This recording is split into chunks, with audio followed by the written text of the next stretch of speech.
ನಮಸ್ಕಾರ ಸ್ನೇಹಿತರೆ, ಪ್ರತಿಯೊಬ್ಬರು ಕೂಡ ನಮ್ಮ ಚಾನೆಲ್ಗೆ ಸ್ವಾಗತ. ಹಿರಿಯ ನಾಗರಿಕರಿಗೆ ಇಲ್ಲಿ ಭರ್ಜರಿ ಗುಡ್ ನ್ಯೂಸ್ ಅನ್ನು ಹೊರಡಿಸಲಾಗಿದೆ. ಸ್ನೇಹಿತರೆ, ಇಲ್ಲಿ ಈ ಒಂದು ಯೋಜನೆಯಲ್ಲಿ ಪ್ರತಿಯೊಬ್ಬ ಹಿರಿಯ ನಾಗರಿಕರಿಗೆ 1,200 ರೂಪಾಯಿವರೆಗೂ ಸಿಗ್ತಾ ಇದೆ. ನಿಮ್ಮ ಮನೆಯಲ್ಲಿ ಹಿರಿಯ ನಾಗರಿಕರಿದ್ರೆ ಅಥವಾ ಅಜ್ಜಿಯರಿದ್ರೆ ಅವ್ರಿಗೂ ಈ ಒಂದು ವಿಡಿಯೋ ಮಾಹಿತಿಯನ್ನು ತಿಳಿಸಿ ಮತ್ತು ನಿಮ್ಗೆ ಯಾರಾದ್ರೂ ಗೊತ್ತಿದ್ರೆ ಅವ್ರಿಗೂ ಕೂಡ ಈ ಒಂದು ವಿಡಿಯೋನ ಶೇರ್ ಮಾಡಿ ಅಂತ ತಿಳಿಸ್ತಾ ಇದ್ದೇನೆ. ಸ್ನೇಹಿತರೆ, ಇಲ್ಲಿ ಈ ಒಂದು ಯೋಜನೆಯ ಹೆಸರು ಯಾವುದು ಮತ್ತು ಯಾರಿಗೆ ಸಿಗ್ತಾ ಇದೆ, ಹಣವನ್ನು ಯಾವಾಗ ಹಾಕ್ತಾರೆ ಮತ್ತು ಹೊಸದಾಗಿ ಅರ್ಜಿ ಹಾಕೋದಿದ್ರೆ ಏನೆಲ್ಲ ಡಾಕ್ಯುಮೆಂಟ್ಸ್ ಬೇಕು, ಎಲ್ಲಿ ಹೋಗಿ ಅರ್ಜಿಯನ್ನು ಹಾಕಬೇಕು ಅಂತ ನಾನು ಇವತ್ತು ನಿಮಗೆ ತಿಳಿಸ್ತಾ ಇದ್ದೇನೆ. ಸ್ನೇಹಿತರೆ, ಈ ಒಂದು ಯೋಜನೆಯ ಹೆಸರು ಸಂಧ್ಯಾ ಸುರಕ್ಷಾ ಯೋಜನೆ. ಈ ಒಂದು ಯೋಜನೆಯು ಪಿಂಚಣಿ ಯೋಜನೆ ಆಗಿದೆ. ಇದರಿಂದ ಪ್ರತಿಯೊಬ್ಬ ಹಿರಿಯ ನಾಗರಿಕರಿಗೆ ಆರ್ಥಿಕ ಸಹಾಯ ಒದಗಿಸುವುದಕ್ಕೆ ಇದರ ಮೂಲ ಉದ್ದೇಶವಾಗಿದ್ದು, ಪ್ರತಿಯೊಬ್ಬ ಹಿರಿಯ ನಾಗರಿಕರಿಗೆ ಸಹಾಯ ಮಾಡುವ ಒಂದು ಪಿಂಚಣಿ ಯೋಜನೆ ಆಗಿದೆ. 65 ವರ್ಷಕ್ಕೂ ಮೇಲ್ಪಟ್ಟ ಹಿರಿಯ ನಾಗರಿಕರಿಗೆ ಪ್ರತಿ ತಿಂಗಳು ಕೂಡ 1,200 ರೂಪಾಯಿ ನೇರವಾಗಿ ಅವರ ಬ್ಯಾಂಕ್ ಖಾತೆಗೆ ತಲುಪ್ತಾ ಇದೆ. ಇದು ಕೆಲವು ಮಹತ್ವವಾದ ಮಾಹಿತಿಯಾಗಿದೆ. ಈ ಒಂದು ವಿಡಿಯೋನ ಯಾರೆಲ್ಲ ನೋಡ್ತಾ ಇದ್ದೀರೋ ಪ್ರತಿಯೊಬ್ಬರು ಕೂಡ ಕೊನೆವರೆಗೂ ನೋಡಿ, ಯಾವುದೇ ಕಾರಣಕ್ಕೂ ಸ್ಕಿಪ್ ಮಾಡಬೇಡಿ ಮತ್ತು ಯಾವ ರೀತಿ ಅರ್ಜಿಯನ್ನು ಹಾಕಬೇಕು ಹೊಸದಾಗಿ ಅಂತ ನಾನು ತಿಳಿಸ್ತಾ ಇದ್ದೇನೆ. ಸ್ನೇಹಿತರೆ, ಇಲ್ಲಿ 65 ವರ್ಷ ಮೇಲ್ಪಟ್ಟ ಹಿರಿಯ ನಾಗರಿಕರು ಇಲ್ಲಿ ಅರ್ಹರಾಗಿರ್ತಾರೆ. ಆರ್ಥಿಕವಾಗಿ ಹಿಂದುಳಿದವರಿಗೆ ಇಲ್ಲಿ ಈ ಒಂದು ಯೋಜನೆಯಾಗೆ ನೀವು ಅರ್ಜಿಯನ್ನು ಹಾಕೋದಕ್ಕೆ ಅವಕಾಶ ಕಲ್ಪಿಸಲಾಗಿರುತ್ತದೆ. ನೇರವಾಗಿ ಡಿಬಿಟಿ ಮೂಲಕ ಹಣವು ಬ್ಯಾಂಕ್ ಖಾತೆಗೆ ಬರುವ ಒಂದು ಯೋಜನೆ ಆಗಿದೆ. ಅರ್ಹತೆ ನೋಡೋಕ್ಕಿಂತ ಮೊದಲು ನೀವೇನಾದ್ರೂ ಮೊದಲನೇ ಬಾರಿಗೆ ನಮ್ಮ ಚಾನಲ್ಗೆ ಭೇಟಿ ನೀಡಿದ್ರೆ ಹಾಗೂ ಯಾರು ಕೂಡ ಇನ್ನೂ ಸಬ್ಸ್ಕ್ರೈಬ್ ಆಗದಿದ್ದರೆ ಈ ಕೆಳಗಡೆ ಕಾಣುವ ಸಬ್ಸ್ಕ್ರೈಬ್ ಬಟನ್ ಮೇಲೆ ಕ್ಲಿಕ್ ಮಾಡಿಬಿಟ್ಟು ಪ್ರತಿಯೊಬ್ಬರು ಕೂಡ ಸಬ್ಸ್ಕ್ರೈಬ್ ಆಗಿ, ಹಾಗೆ ಯಾರೆಲ್ಲ ಈ ಒಂದು ವಿಡಿಯೋನ ನೋಡ್ತಾ ಇದ್ದೀರೋ ಒಂದೇ ಒಂದು ತಪ್ಪದೆ ಲೈಕ್ ಅನ್ನು ಕೊಟ್ಟು ನಿಮ್ಮ ಸ್ನೇಹಿತರಿಗೂ ಮತ್ತು ನಿಮಗೆ ಗೊತ್ತಿರುವವರಿಗೆ ಈ ಒಂದು ವಿಡಿಯೋನ ಶೇರ್ ಮಾಡಿ. ಏಕೆಂದ್ರೆ ಬಹಳಷ್ಟು ಅಜ್ಜಿಯರಿಗೆ ಈ ಒಂದು ಮಾಹಿತಿ ಗೊತ್ತಿರೋದಿಲ್ಲ, ಅದಕ್ಕೋಸ್ಕರ ತಿಳಿಸ್ತಾ ಇರುವಂತದ್ದು. ಸ್ನೇಹಿತರೆ, ಇಲ್ಲಿ ಈ ಒಂದು ಯೋಜನೆಯ ಅರ್ಹತೆ ಯಾವ ರೀತಿ ಇದೆ ಅಂದ್ರೆ, ಅರ್ಜಿ ಸಲ್ಲಿಸೋದಕ್ಕೆ ಕೆಲವು ಪ್ರಮುಖ ಮಾಹಿತಿ ಇದಾವೆ.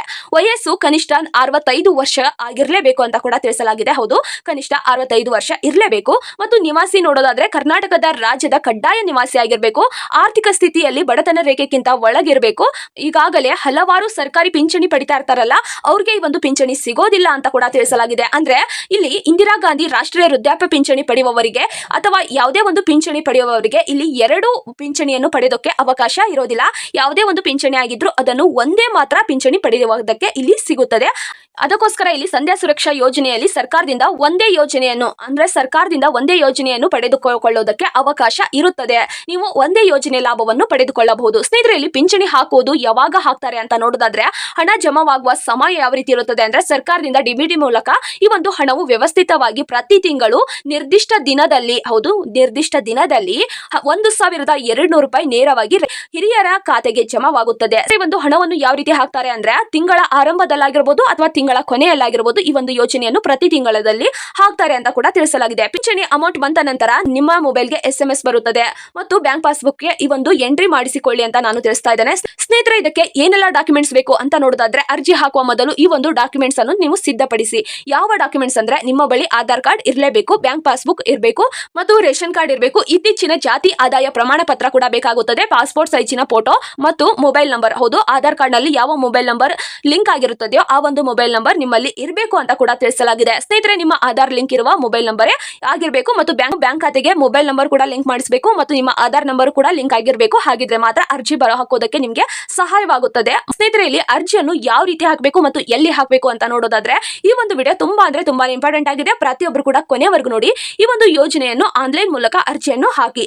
ಸರ್ಕಾರದ ಅಧಿಕೃತ ಪೋರ್ಟಲ್ಗೆ ಹೋಗಿ ಅರ್ಜಿಯನ್ನು ಹಾಕಿ. ಕರ್ನಾಟಕ ಓನ್ ಅಥವಾ ಗ್ರಾಮೋನ್ಗಳಿಗೆ ಅಥವಾ ಬೆಂಗಳೂರು ಓನ್ಗಳಿಗೆ ಹೋಗಿ ನೀವು ಅರ್ಜಿಯನ್ನು ಹಾಕಿ ಆನ್ಲೈನ್ ಮೂಲಕ ಈ ಒಂದು ಯೋಜನೆಗೆ ಅರ್ಜಿ ಹಾಕಿ ಅಂತ ನಾನು ತಿಳಿಸ್ತಾ ಇದ್ದೇನೆ. ಪ್ರತಿಯೊಬ್ಬರು ಕೂಡ ಈ ಒಂದು ಯೋಜನೆಗೆ ಅರ್ಜಿಯನ್ನು ಹಾಕಿ ಈ ಒಂದು ಯೋಜನೆ ಲಾಭವನ್ನು ಪಡೆದುಕೊಳ್ಳಿ ಅಂತ ನಾನು ತಿಳಿಸ್ತಾ ಇದ್ದೇನೆ. ಸ್ನೇಹಿತರೆ, ಆಫ್ಲೈನ್ ಮೂಲಕವಾದ್ರೂ ನೀವು ಅರ್ಜಿ ಹಾಕಬಹುದು. ಯಾವ ರೀತಿ ಅಂದ್ರೆ, ಈ ಒಂದು ಅರ್ಹತೆ ಯಾವ ರೀತಿ ಇದೆ ಅಂತ ನಾನು ನಿಮಗೆ ತಿಳಿಸಿದ್ದೇನೆ ಮತ್ತು ಯಾವ ಡಾಕ್ಯುಮೆಂಟ್ಸ್ ಬೇಕು ಅಂತ ಹೇಳಿದ್ದೇನೆ.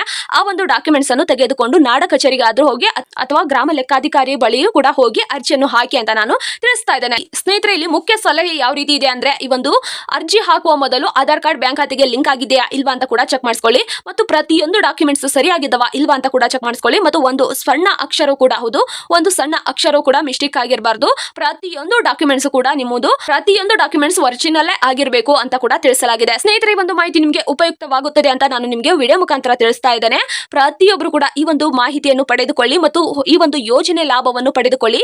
ಇಲ್ಲಿ ಪ್ರತಿಯೊಬ್ಬ ಹಿರಿಯ ನಾಗರಿಕರಿಗೆ 65 ವರ್ಷ ಮೇಲ್ಪಟ್ಟ ಹಿರಿಯ ನಾಗರಿಕರಿಗೆ ಇಲ್ಲಿ ಒಂದು ತಿಂಗಳಿಗೆ 1,200 ಅಂದ್ರೆ 1,200 ರೂಪಾಯಿ ನಿಮ್ಮದಾಗುತ್ತದೆ. ಪ್ರತಿಯೊಬ್ಬರು ಕೂಡ ಪಡೆದುಕೊಳ್ಳಿ. ಈ ಒಂದು ಯೋಜನೆಗೆ ಅರ್ಜಿಯನ್ನು ಹಾಕಿ ಯಾವ ಡಾಕ್ಯುಮೆಂಟ್ಸ್ ಬೇಕು ಮತ್ತು ಎಲ್ಲಿ ಹೋಗಿ ಅರ್ಜಿಯನ್ನು ಹಾಕಬೇಕು ಮತ್ತು ಏನು ಅರ್ಹತೆ ಇರಬೇಕು ಅಂತ ಕೂಡ ನಾನು ಇವತ್ತು ನಿಮಗೆ ವಿಡಿಯೋ ಮುಖಾಂತರ ತಿಳಿಸ್ತಾ ಇದ್ದೇನೆ. ಪ್ರತಿಯೊಬ್ಬರು ಕೂಡ ಈ ಒಂದು ಮಾಹಿತಿಯನ್ನು ಪಡೆದುಕೊಂಡು ಈ ಒಂದು ಯೋಜನೆ ಲಾಭ ಪಡೆದುಕೊಳ್ಳಿ ಅಂತ ನಾನು ತಿಳಿಸ್ತಾ ಇದ್ದೇನೆ. ಸ್ನೇಹಿತರೆ, ಈ ಒಂದು ಮಾಹಿತಿ ನಿಮಗೆ ಉಪಯುಕ್ತವಾಗಿದ್ರೆ ಲೈಕ್ ಮಾಡಿ, ಶೇರ್ ಮಾಡಿ, ಹಾಗೆ ಸಬ್ಸ್ಕ್ರೈಬ್ ಮಾಡ್ಕೊಳ್ಳಿ. ಸಬ್ಸ್ಕ್ರೈಬ್ ಮಾಡ್ಕೊಳ್ಳೋದ್ರಿಂದ ಸರ್ಕಾರದಿಂದ ಯಾವುದೇ ಒಂದು ಹೊಸ ಯೋಜನೆ ಬಿಟ್ಟರು ನಾನು ಆದಷ್ಟು ಬೇಗ ನಿಮಗೆ ವಿಡಿಯೋ ಮುಖಾಂತರ ತಿಳಿಸ್ತೇನೆ. ಪ್ರತಿಯೊಬ್ಬರು ಕೂಡ ಈ ಒಂದು ವಿಡಿಯೋನ ಕೊನೆವರೆಗೂ ನೋಡಿದ್ದಕ್ಕೆ ಹೃದಯಪೂರ್ವಕವಾಗಿ ಧನ್ಯವಾದಗಳು. ಏನಾದರೂ ಡೌಟ್ ಇದ್ರೆ ಕಮೆಂಟ್ ಬಾಕ್ಸ್ ಅಲ್ಲಿ ತಿಳಿಸಿ. ಸ್ನೇಹಿತರೆ, ಧನ್ಯವಾದಗಳು.